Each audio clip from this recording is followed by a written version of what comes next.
রাধারানী হচ্ছে গোবিন্দের ভক্ত। তো আমরা যদি ভক্তের মতো ভক্ত হতে পারি তবেই তো ভগবান আমাদের ডাকে সাড়া দেবে, তবেই তো জীবনতে মরার পরে ডাকবে।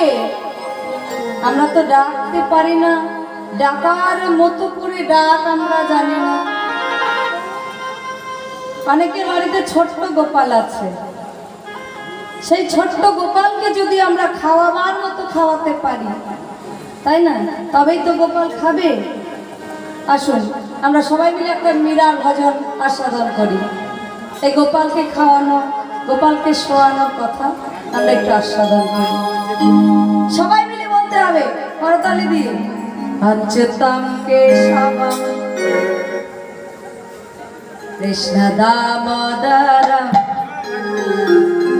রাম নারায়ণম জানকী বল্লভম।